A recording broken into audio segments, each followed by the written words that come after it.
इस कहानी की शुरुआत में बिली नाम के एक लड़के को दिखाया जाता है जो पानी में एक लड़की का पीछा कर रहा होता है। जल्दी वो उस लड़की तक पहुंच जाता है और जब वो उस लड़की को पकड़ता है, आसमान से बिजली गिरती है और उस लड़की के शरीर के अंदर समा जाती है और यहाँ धरती के अंदर सब कुछ समाना शुरू हो जाता है।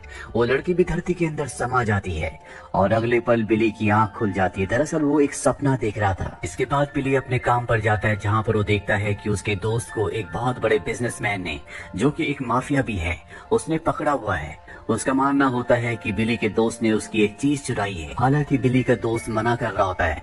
बिली यहाँ पर कहता है कि मैं अपने दोस्त को बचाने के लिए कुछ भी कर सकता हूँ, अगर तुम्हें कुछ चाहिए तो मुझे बताओ। बिजनेसमैन उसे कहता है कि मुझे एक सेलेस्टियल बोन चाहिए, अगर तुम उस सेलेस्टियल बोन को मेरे पास ले आओगे तो मैं तुम्हारे दोस्त को छोड़ दूंगा। बिली उसका काम करने के लिए मान जाता है, लेकिन सेलेस्टियल बोन को हासिल करने के लिए इन्हें एक मैप की जरूरत है। ये उसकी तलाश करते हैं और एक बहुत पुरानी बिल्डिंग में जाते हैं जहाँ पर बिली को एक लड़की दिखती है जिसे देखकर वो पूरी तरह से हैरान हो जाता है, क्योंकि ये लड़की हूबहू उसी लड़की की तरह होती है जो लड़की उसे सपने में आई थी, जो धरती के अंदर समा गई थी। इस लड़की का नाम शर्ली होता है। बिली शर्ली से कहता है कि मुझे वो मैप चाहिए। शर्ली कहती है ठीक है, मैं तुम्हें मैप दे दूंगी और मैं भी तुम्हारे साथ इस सफर पर चलूंगी। बिली उसकी बात मान जाता है और अब इस सब के सब बोट से अपने सफर पर निकल पड़ते हैं, जहाँ बोट में हमें एक बहुत मिस्टीरियस आदमी को दिखाया जाता है जो इन पर नजर रख रहा होता है। ये कौन है इसके बारे में किसी को कुछ नहीं पता। अब जब ये लगातार अपने सफर पर आगे बढ़ रहे होते हैं, तभी शर्ली के हाथ पर जो कंपास होता है जिसकी मदद से वो आगे बढ़ रहे थे, वो खराब हो जाता है। ये सब समझ जाते हैं कि पानी के अंदर कुछ न कुछ है जो इनकी बोट से टकरा रहा है और अगले पल पानी के अंदर से एक बहुत बड़ा मॉन्स्टर इनकी बोट के ऊपर हमला करता है, जिससे इनकी बोट टूट जाती है। शर्ली भी पानी में गिरने वाली होती है, लेकिन तभी बिली उसका हाथ पकड़कर उसे खींच लेता है और अब बिली, उसके दोनों दोस्त और शर्ली उस मॉन्स्टर का सामना करने के लिए तैयार हैं। पर वो बहुत ही खतरनाक, बहुत ही ताकतवर होता है, इसलिए चाहकर भी वो उस मॉन्स्टर को कंट्रोल नहीं कर पाते। और जब वो मॉन्स्टर सबको मारने वाला होता है, तभी वो मिस्टीरियस आदमी जो कि नकाबपोश है, वो अपनी इलेक्ट्रिक तलवार लेकर यहाँ पर आता है, जिससे वो उस मॉन्स्टर के ऊपर हमला करता है और वो इस जगह से भाग जाता है। इस तरह से वो नकाबपोश इनकी जान बचा लेता है, जिसके बाद वो इन सबको अपनी सच्चाई बताता है कि वो एक वैज्ञानिक है और उसे भी सेलेस्टियल बोन चाहिए, इसीलिए वो भी इनके साथ सफर पर निकला है।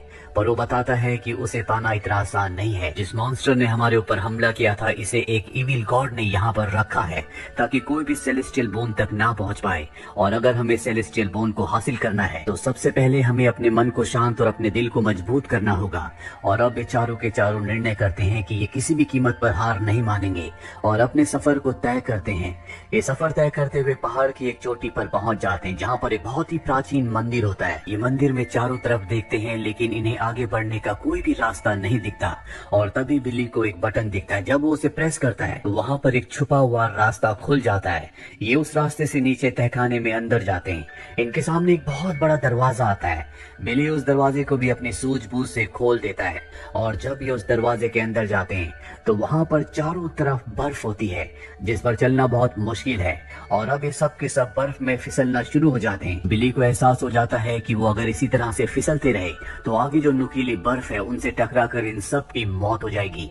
बिली अपनी चाकू की मदद से अपनी स्पीड को कम करता है और शर्ली को बचाता है। इसके बाद वो अपने दोनों साथियों के साथ एक दूसरे टनल से होते हुए एक नई जगह पर पहुंच जाता है, जहां पहुंचने के बाद इन्हें एहसास होता है कि इनके चारों तरफ कोई ना कोई है।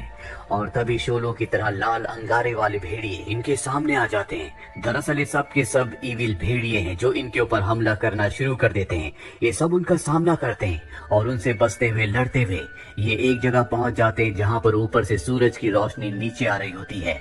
अब क्योंकि ये इविल भेड़िए हैं, इसीलिए रोशनी में नहीं आ सकते, जिसका फायदा उठाकर ये ऊपर अपना एंकर डालकर चढ़ना शुरू कर देते हैं। शर्ली ऊपर चढ़ रही होती है, तभी ऊपर जो लकड़ी होती है वो टूट जाती है, जिससे सूरज की रोशनी डायरेक्ट इनकी केव में आना शुरू हो जाती है। सभी इविल भेड़िए पीछे हो जाते हैं। अब ये एक एक करके ऊपर जाते हैं, लेकिन जब बिली ऊपर जाने लगता है तभी सूरज की रोशनी के आगे बादल आ जाते हैं और अब वो सब के सब भेड़िए उसके ऊपर हमला करने वाले होते हैं कि तभी उसके वो साथी जो ऊपर होते हैं वो मिरर की मदद से उस तक सूरज की रोशनी को भेजते हैं और इस तरह से बिली बचता हुआ ऊपर आ जाता है। ये सब भेड़ियों से लड़ते लड़ते यहाँ तक पहुँचते पहुँचते बहुत ज्यादा थक चुके हैं। ये और ज्यादा मुश्किलों का सामना नहीं कर सकते, इसीलिए सेलेस्टियल बोन के बिना ही ये वापस आ जाते हैं। यहाँ पर दिखाया जाता है कि बिली जख्मी होता है। शर्ली उसकी बैंडेज कर रही होती है और तभी वो उसकी बैक पर एक निशान देखती है, जिसे देखकर वो हैरान हो जाती है, क्योंकि उसकी बैक पर भी ऐसा ही निशान होता है। और अब वो अपने सभी साथियों को बुलाते और बताती है कि ये निशान एक श्राप है। आज से कई साल पहले रेगिस्तान में बीहड़ में कुछ लोग अपने सफर पर जा रहे थे और तभी वो सब के सब एक गड्ढे के अंदर गिर गए जहाँ पर इविल गॉडेस थी जो आराम कर रही थी। पर जब ये सब के सब गड्ढे के अंदर गिरे तो इविल गॉडेस को गुस्सा आ गया, जिसके बाद इविल गॉडेस ने उनके ऊपर हमला करवाया, जिस वजह से इंसानों को ये मार्क मिले।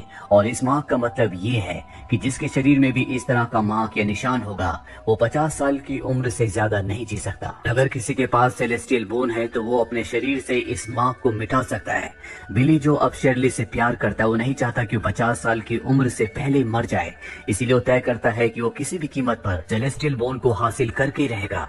इसीलिए एक बार फिर से वो सफर की तैयारी करता है। उसके सभी साथी उसका साथ देने के लिए तैयार हो जाते हैं और ये उस गुफा उस केव के ऊपर तक पहुंच जाते हैं जिसके अंदर इविल भेड़िए हैं। लेकिन इन्हें पता है कि अब इन्हें उस रास्ते को कैसे पार करना है। ये पूरी कैलकुलेशन करते हैं जिससे इन्हें समझ में आ जाता है कि ये अंदर 30 मिनट तक रोशनी को मेंटेन कर सकते हैं। यानी कि अगर 30 मिनट के अंदर इन्होंने सेलेस्टियल बोन को हासिल नहीं किया तो भेड़िए इन्हें मार देंगे। ये सब के सब अंदर जाते हैं जहाँ पर इन्हें एक और रास्ता मिलता है और उस रास्ते से होते हुए ये एक दूसरी जगह पहुंच जाते हैं जहाँ पर एक बहुत ही प्राचीन मंदिर है जहाँ चारों तरफ अंधेरा होता है। बिली वहाँ पर एक खास जगह पर एक कैंडल जलाता है और उस कैंडल की रोशनी का चेन रिएक्शन होता है जिससे इस पूरी जगह पर उजाला हो जाता है।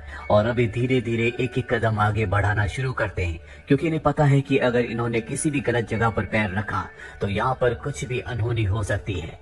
पर गलती से बिली का पैर एक गलत जगह पर पड़ जाता है जिससे एक बटन प्रेस होता है और अगले पल ये पूरी जगह हिलना शुरू हो जाती है और बहुत सारी तीर और तलवार इनके ऊपर हमला कर देते हैं।